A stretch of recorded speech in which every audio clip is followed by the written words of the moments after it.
This is Aldous Huxley, a man haunted by a vision of hell on earth. A searing social critic, Mr. Huxley, 27 years ago, wrote Brave New World, a novel that predicted that someday the entire world would live under a frightful dictatorship. Today, Mr. Huxley says that his fictional world of horror is probably just around the corner for all of us. We'll find out why in a moment. The Mike Wallace Interview, presented by the American Broadcasting Company in association with the Fund for the Republic, brings you a special television series discussing the problems of survival and freedom in America. Good evening. I'm Mike Wallace. Tonight's guest, Aldous Huxley, is a man of letters, as disturbing as he is distinguished. Born in England, now a resident of California, Mr. Huxley has written some of the most electric novels and social criticism of this century. He's just finished a series of essays called Enemies of Freedom, in which he outlines and defines some of the threats to our freedom in the United States. And Mr. Huxley, right off the bat, let me ask you this. As you see it, who and what are the enemies of freedom here in the United States?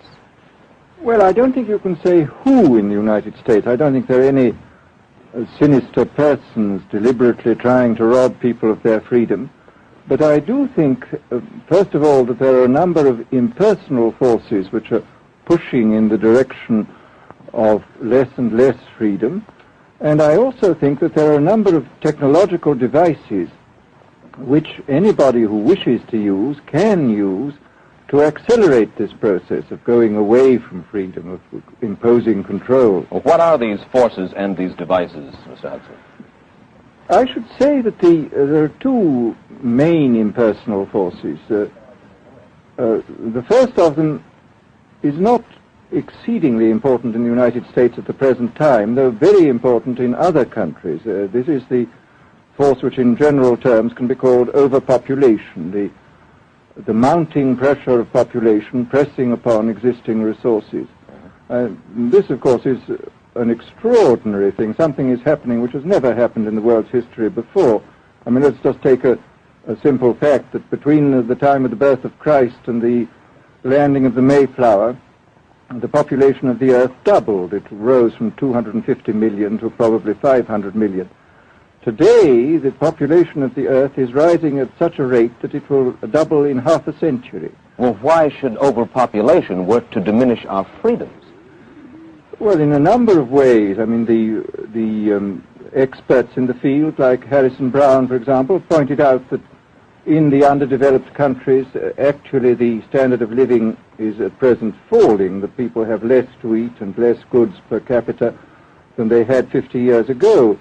And as the position of these countries, the economic position, becomes more and more precarious, obviously the central government has to take over more and more responsibility for keeping the ship of state on an even keel.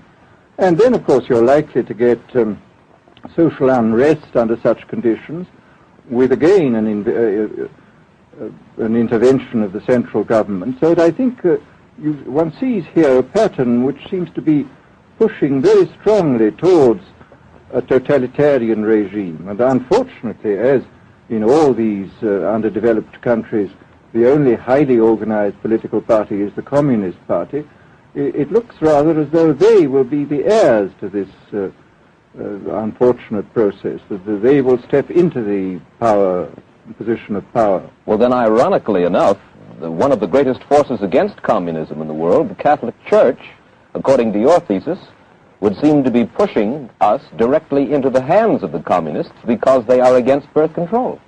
Well, I think this strange paradox probably is true. There is it's an extraordinary situation, actually. I mean, one has to look at it, of course, from a biological point of view. The whole essence of biological life on Earth is a question of balance, and what we have done is to practice death control in a most intensive manner without balancing this with the birth control at the other end. Consequently, the birth rates remain as high as they were, and death rates have fallen substantially. All right, then, so much for the time being anyway for overpopulation. Another force that is diminishing our freedoms. Well, another force which I think is very strongly operative in this country is the force of what may be called over-organization. As technology becomes more and more complicated, it becomes necessary to have more and more elaborate organizations, more hierarchical organizations. And incidentally, the advance of technology has been accompanied by an advance in the science of organization. It's now possible to make organizations on a larger scale than was ever possible before.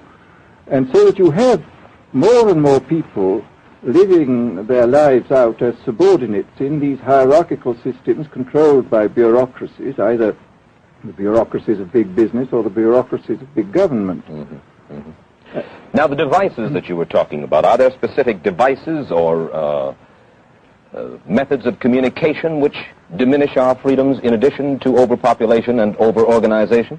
Well, there are certainly devices which can be used in this way.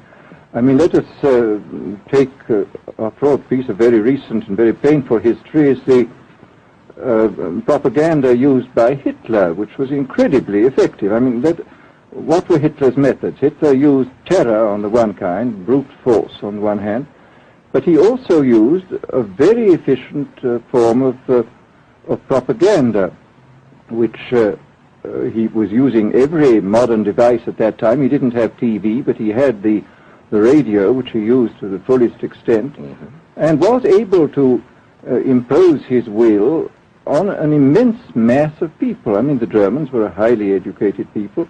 Well, we're aware of all this, but how do you equate Hitler's use of propaganda with the way that propaganda, if you will, is used, let us say, here in the United States? Are you suggesting that there is a parallel? Needless to say, it's not being used in this way now, but the point is, it seems to me, that there are methods at present available, methods superior in some respects to Hitler's method, which could be used in a bad situation. I mean, what I feel very strongly is that we mustn't be caught by surprise by our own advancing technology. This has happened again and again in history.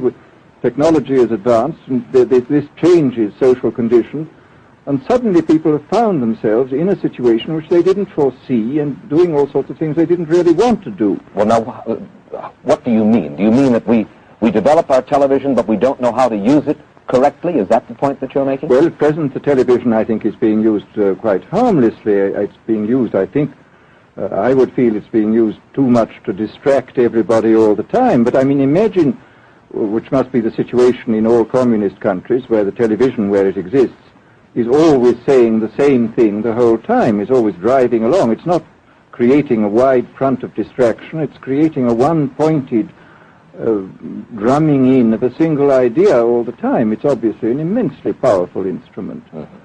So you're talking about the potential misuse of the instrument. Exactly. We have, after all technology is in itself morally neutral. These are just powers which can either be used well or ill. It's the same thing with atomic energy. We can either use it to blow ourselves up, or we can use it as a substitute for the coal and the oil which are running out. You've even written about the use of drugs in this light. Well, now, this is a very interesting subject. I mean, in this book that you mentioned, this book of mine, Brave New World, I postulated a substance called soma, which was a very versatile drug. It would make people feel happy in small doses. It would make them see visions in medium doses, and it would send them to sleep in large doses. Well, I don't think such a drug exists now, nor do I think it will ever exist, but we do have drugs which will do some of these things, and I think it's quite on the cards that we may have drugs which will profoundly change our mental states without doing us any harm. I mean, this is the pharmacological revolution which has taken place, that we have now powerful mind-changing drugs, physiologically speaking, are almost costless. I mean, they are not like opium or like cocaine, which do change the state of mind, but leave terrible results physiologically and morally. Mr. Huxley, In your new essays, you state that these various enemies of freedom are pushing us toward a real-life, brave new world, and you say that it's awaiting us just around the corner. First of all, can you detail for us what life in this brave new world which you fear so much, or what life might be like? Well, to start with, I think this kind of the dictatorship of the future, I think will be very unlike the dictatorships which we've been familiar with in the immediate past. I mean, take another book prophesying the future, which was a very remarkable book, George Orwell's 1984. Well, this book was written at the height of the Stalinist regime and just after the Hitler regime. And there he foresaw a dictatorship using entirely the methods of terror, the methods of physical violence. Now, I think what is going to happen in the future is the dictators will find, as the old saying goes, that you can do everything with bayonets except sit on them. That if you want to preserve your power indefinitely, you have to get the consent of the ruled. And this they will do partly by drugs, as I foresaw in Brave New World, partly by these new techniques of propaganda. They will do it by bypassing the sort of rational side of man and appealing to his subconscious and his deeper emotions and his physiology even, and so making him actually love his slavery. I mean, I think this is the danger, that actually people may be in some ways happy under the new regime, but they will be happy in a situation where they oughtn't to be happy. But let me ask you this.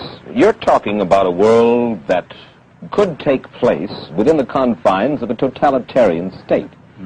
Let's become more immediate, more urgent about it. We believe, anyway, that we live in democracy here in the United States. Do you believe that this brave new world that you talk about could, let's say, in the next quarter century, the next century, could come here to our shores? I think it could. I mean, that's why I feel it's so extremely important here and now to start thinking about these problems, not to let ourselves be taken by surprise by the new advances in technology. I mean, for example, in regard to the use of the drugs, we know there's enough evidence now for us to be able, on the basis of this evidence and using a certain amount of creative imagination, to foresee the kind of uses which could be made by people of bad will with these things, and to attempt to forestall this. And in the same way, I think with these other methods of propaganda, we can foresee and we can do a good deal to forestall. I mean, after all, the price of freedom is eternal vigilance. You write in Enemies of Freedom, you write specifically about the United States. You say this, writing about American political campaigns. You say, all that is needed is money and a candidate who can be coached to look sincere. Political principles and plans for specific action have come to lose most of their importance. The personality of the candidate, the way he is projected by the advertising experts, are the things that really matter. Well, this is...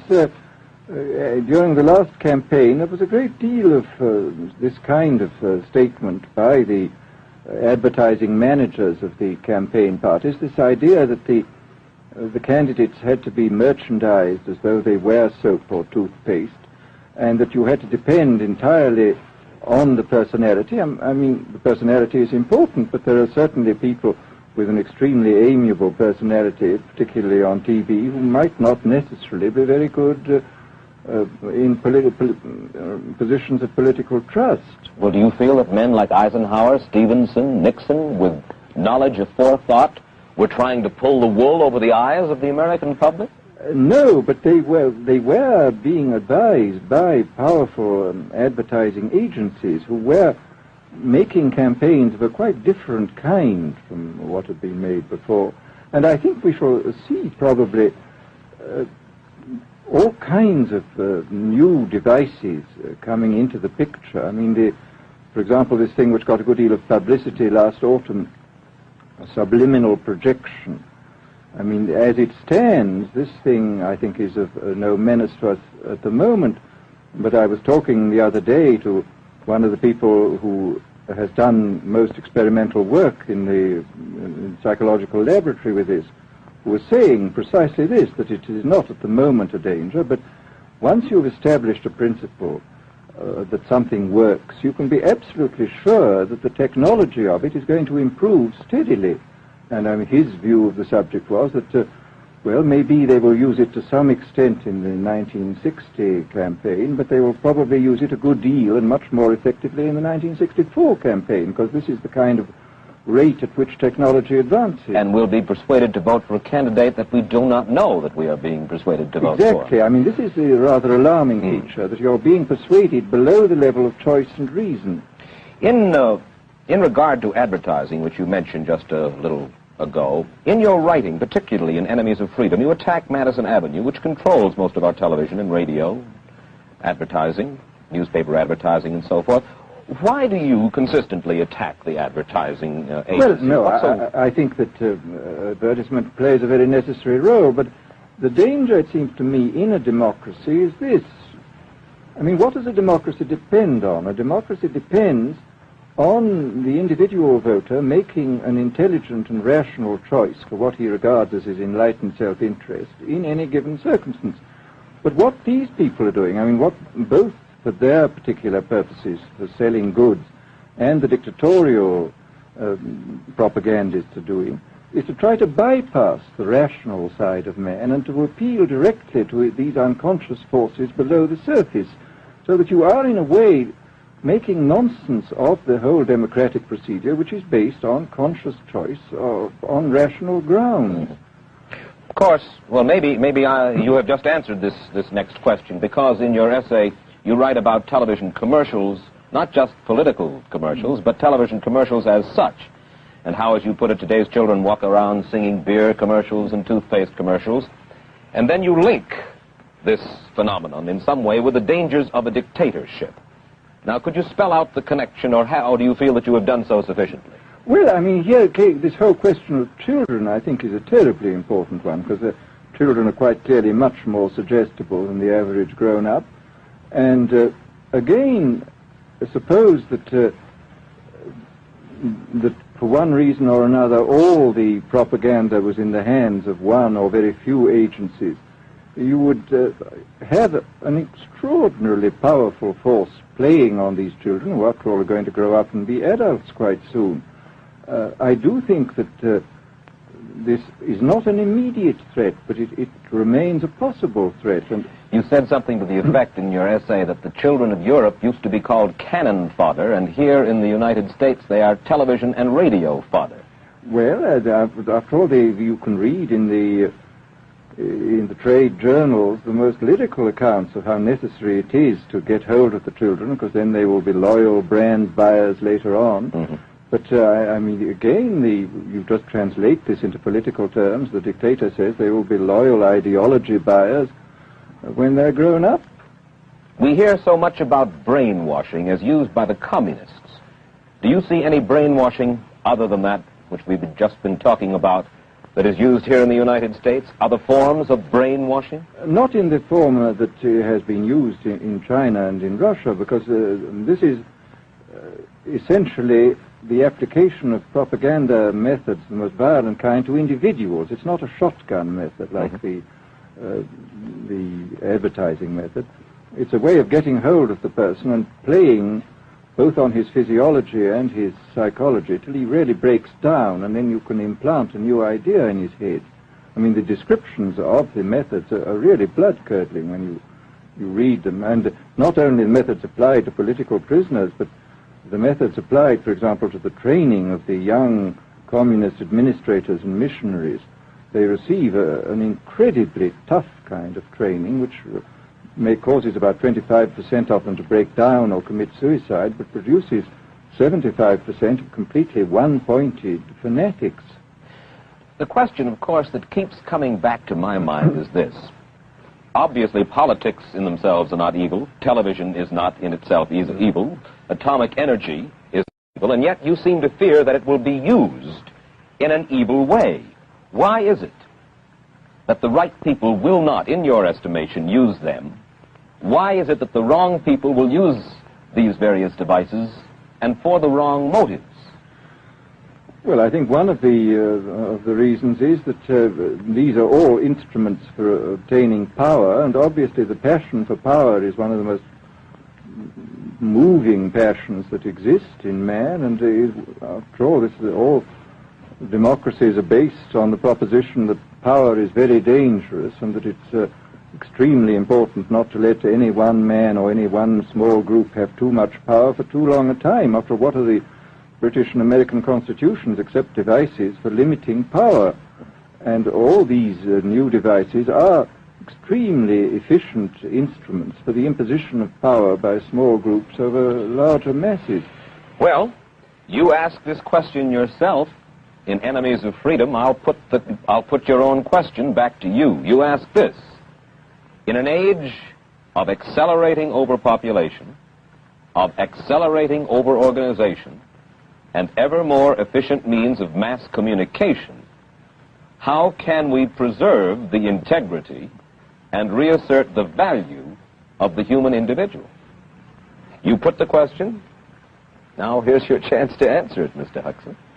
Well, this is obviously, first of all, it's a question of education. I think it's terribly important to insist on individual values. I mean, there is a tendency, as you probably read a book by White, The Organization Man, a very interesting, valuable book, I think, where he speaks about the new type of group morality, group ethic, which speaks about the group as though the group was somehow more important than the individual. But this seems, as far as I'm concerned, to be in contradiction with what we know about the genetical makeup of human beings, that every human being is unique. And it is, of course, on this genetical basis that the whole idea of the value of freedom is based. And I think it's extremely important for us to stress this in all our educational life. And I would say it's also very important to teach people to be on their guard against the sort of verbal booby traps into which they're always being led, to analyze the kind of things that are said to them.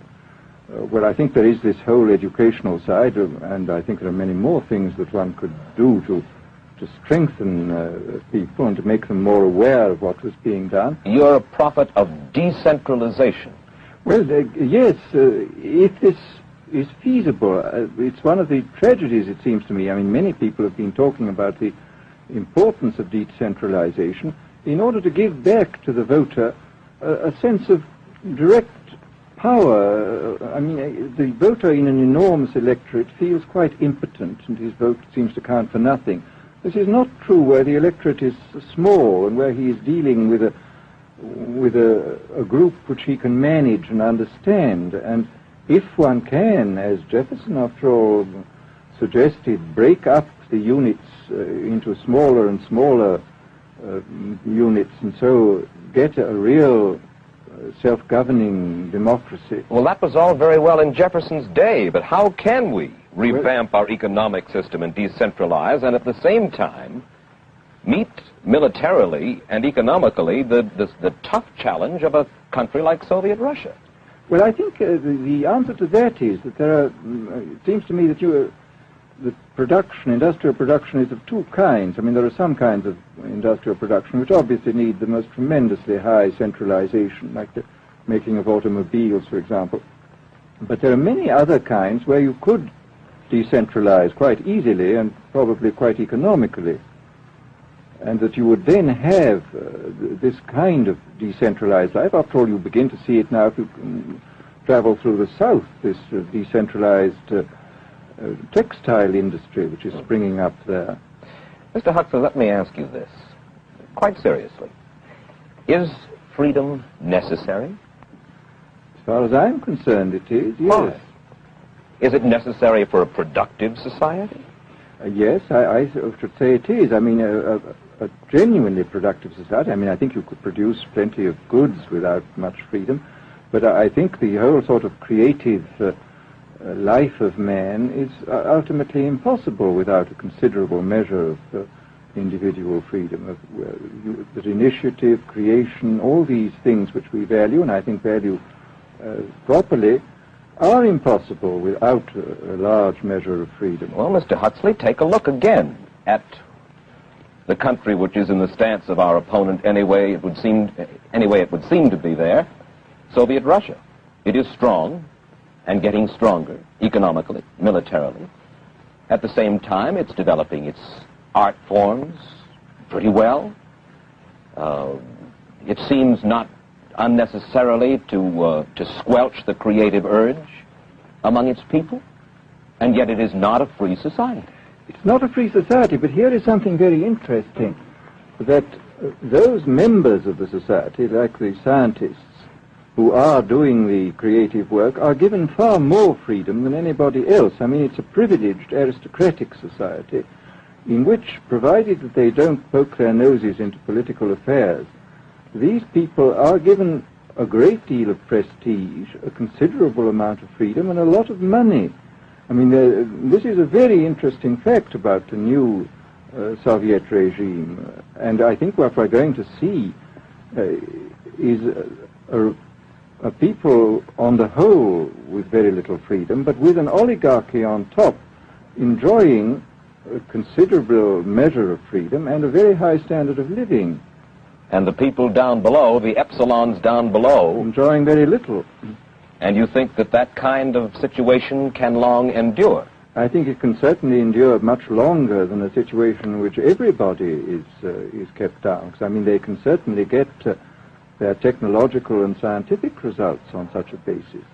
Well, the next time that I talk to you then, perhaps we should investigate further the possibility of the establishment of that kind of a society, where the drones work for the queen bees up above.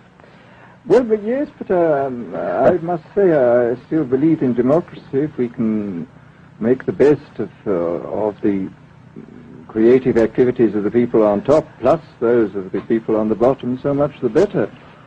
Mr. Huxley, I surely thank you for spending this half hour with us, and I wish you Godspeed, sir. Thank you. Aldous Huxley finds himself these days in a peculiar and disturbing position. A quarter of a century after prophesying an authoritarian state in which people were reduced to ciphers, he can point at Soviet Russia and say, "I told you so." The crucial question, as he sees it now, is whether the so-called free world is shortly going to give Mr. Huxley the further dubious satisfaction of saying the same thing about us. Stay tuned for a preview of next week's interview. Till then, Mike Wallace, good night.